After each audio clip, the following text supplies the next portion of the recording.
स्टेज बाندې موجود د قومي وطن پارټۍ د ضلعي چیرمین او سابقه MCA بابر علي خان،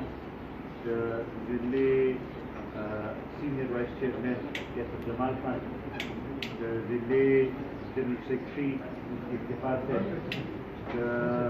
PPSR چیرمین شکیل باچا، د هغوی ټوله کابینه دلته کې موجود، فیاض ایډوکیټ صاحب، ملک صاحب، علم خانی صاحب، ابن امین باچا، نور د PPSR راغلي ملګري مشران او اخترګل صاحب او د هغوی سره راغلي ټول ملګري مشران، نن د قومي وطن پارټۍ لپاره ډېر د خوشحالۍ او د اعزاز خبره ده چې یو ښه سیاسي کارکن او یو داسې کورنۍ چې د هغې د PKSR په سیاست کې یو اهم رول دی، هغه نن موږ سره واپس په خپل کور ته راځي. دا موږ لپاره ډېر د خوشحالۍ او د اعزاز خبره ده. اخترګل صاحب چې کله د تحصیل نایب ناظم و، هغه وخت کې د علاقې ډېر خدمت کړی او د دوی د ټولې کورنۍ د مشر ورور او د ټولو چې دی د علاقې لپاره ډېر خدمات دي. مونږ په دې ډېر زیات خوشحال یو چې د دوی په شانتې یو فعال کارکن چې دی هغه واپس مونږ ته میلاو شو او دې سره به زما دا یقین دی چې قومي وطن پارټي به هلته کې نور هم فعال کېږي به او نور به هم وده به کوي به هلته کې. ما لپاره دا هم د ډېر د خوشحالۍ خبره ده چې څه موده مخکې په اخترګل خان باندې یو غم راغلی و او دوی بچی چې دی ډېر کم عمر کې هغه موږ ټول نه جدا شو، خو دا ماته پته چې دا د هغه هم خواهش و چې واپس قومي وطن پارټي ته راځو. نن زمونږ د هغه واره هغه خواهش هم پوره کېږي، لګیا دا موږ لپاره د خوشحالۍ خبره ده. زه دا تمه لرم چې اخترګل خان او د هغوی ټول ملګري به یو فعال کردار به ادا کوي به او د پارټۍ د مضبوطیا لپاره د پارټۍ د فعالیت لپاره به ورځ او شپه کار به کوي به. دې موقع نه زه فایده وچتوم، یو څو سیاسي خبرې به زه وکړم. یو خو د یو څو ورځو نه چې دا په فلسطین کې او خاص کر په غزه کې چې دا کوم حالات جوړ دي او کم طریقې سره چې په مسلمانانو باندې کوم هلته کې ظلم کېږي لګیا دی او د اسرائیل کوم جارحیت روان دی، موږ د هغې مذمت هم کوو او دا تمه لرو چې حکومت پکار چې په دې کې یو فعال کردار ادا کړي او داسې فارن پالیسي دې جوړه کړي چې دی زموږ د فلسطین چې کوم پلونه دي چې د هغوی مدد لپاره موږ ورسو او د هغوی مشکلاتو کې کمی هم راولو. په دغې حوالې سره اوسه پورې موږ دا ګڼو چې لا هغه شانتې زموږ حکومت یو فعال کردار نه دی ادا کړی او پکار دا دی چې دوی دې نور هم فعال کردار ادا کړي. دغې سره سره چونکې څو ورځې مخکې وزیر اعظم صاحب د سعودي سفیر و د هغې ځای یو دوره یې کړې ده او که وګورئ نو د هغې نه پس ته دا یو تاثر جوړولو کوشش شوی دی چې یاره ډېر کامیابه دوره وشوه او ډېر ښه د دې نتایج به راوځي. زموږ دا سوال کول غواړو چې سعودي سره خو همیشه نه زموږ تعلقات ښه پاتې شي. دا تېر یو څو کالو نه یا څو میاشتو نه په هغې کې لږ تناو راغلی و. د دې حکومت وضاحت وکړي چې دا تناو د چا د وجې نه راغلی و، د چا د غلطو پالیسیو په نتیجه کې راغلی و او ولې دا حالات داسې جوړ شوي چې سعودي په شانتې یو هغه ملک چې هغه په هر سخته کې موږ سره ولاړو چې هغه موږ نه وروسته شوي او موږ نه خفه شوي. نو دې وخت کې که دا یو تاثر ورکړی کېږي چې دا یو ډېر کامیابه دوره وشوه، موږ دا ګڼو چې دا د دې چې کومه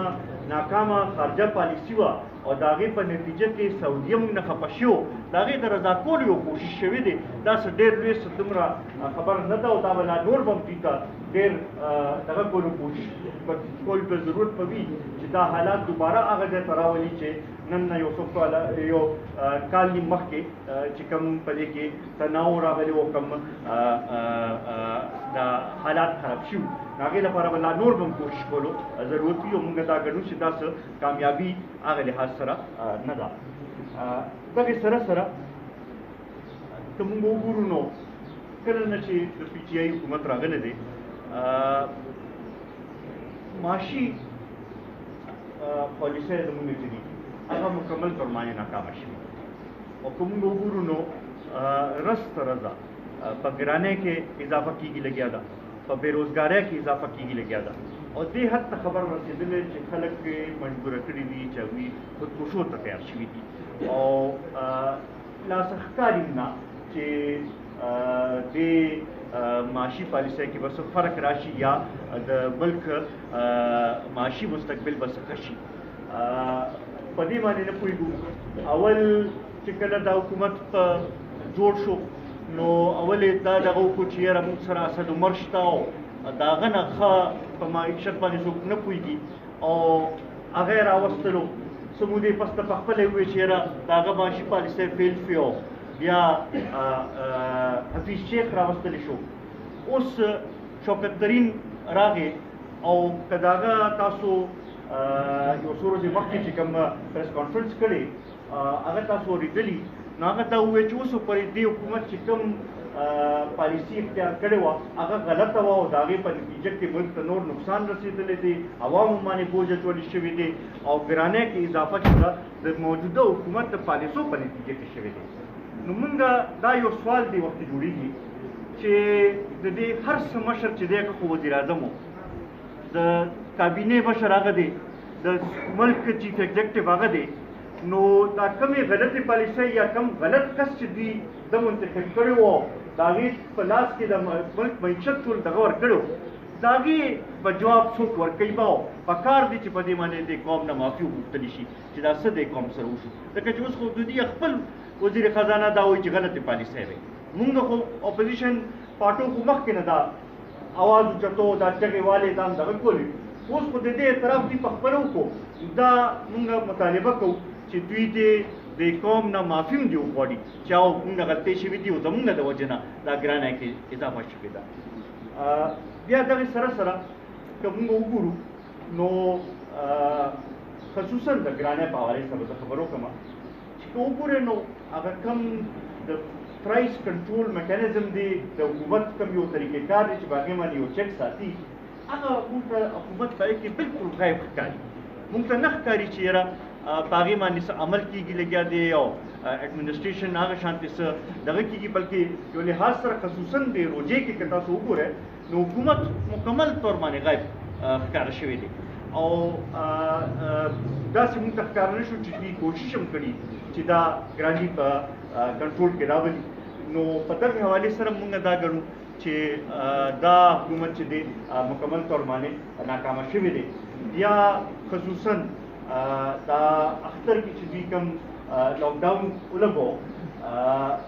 موږ په دې باندې د دې حکومت نه وضاحت غواړو چې یو طرف ته تاسو ټول قوم ته وایه چې لاکډاون به وي او چونکې دا وبا چې ده د دې درېیم لهر راغلی دی او تاسو اختر چې دی سادګۍ سره ومانځئ او کورونو کې اوسئ او بل خوا ته زموږ وزیر اعظم صاحب په خپله ځي او په نتګلۍ کې اختر مانځي نو دا آیا یو تضاد نه شو آیا دا دغه نه شو چې قوم نه خو ته ویل چې کور نه به بار نه وځئ او تاسو دغه نه کوئ او په خپل ځي او په نتګلۍ کې اختر مانځي نو دا څه قسمه میسج دی قوم له دې ورکول غواړي د دې د دا موجوده حکومت موږ ته وضاحت دې وکړي. بیا دغې سره سره که موږ وګورو نو ګرمۍ موسم چې څنګه شروع شوی دی لوډ شیډینګ کې مرسته راځه اضافه کېږي لګیا ده او بجلی قیمتونو کې هم یو طرف ته اضافه کېږي بل خوا ته چې دی لوډ شیډینګ کې اضافه کېږي لګیا ده. مونږ دا مطالبه کوو چې دې لوډ شیډینګ حل دې روباسلی شي کني نو قومي وطن پارټۍ کارکنان به دې ته بیا مجبوری چې هغوی بیا روغنونو ته راوځي او د لوډ شیډینګ خلاف چې دی هغه مونږ تحریک وکړو. دغې سره سره چونکې जून میاشت را نږدې ده او جون میاشت تاسو ته پته ده چې په هغې کې بجټ راځي. دې ځله چونکې وزیر خزانه صاحب دا ویلي دي چې دا مخکې پالیسۍ ټیک نه وې، نو موږ دا مطالبه کوو چې بیا پکار شي دې را روان بجټ کې یو ټیکس کې اضافه ونه شي، ځکه چې قوم باندې الریډي ډېر زیات بوج اچولی شوی دی. او سره موږ دا مطالبه کوو چې د سرکاري ملازمینو تنخواه کې دې خاطرخواه اضافه وکړی شي، د انفلیشن په دغه مطابق دې اضافه وکړی شي، چې ځکه چې تېر کال هغوی کې اضافه نه وه شوې او د سرکاري خاص کر تنخواهدار طبقه چې ده هغه د ګرانۍ نه ډېره زیاته متاثره شوې ده. دغه شانتې زمونږ کوم چې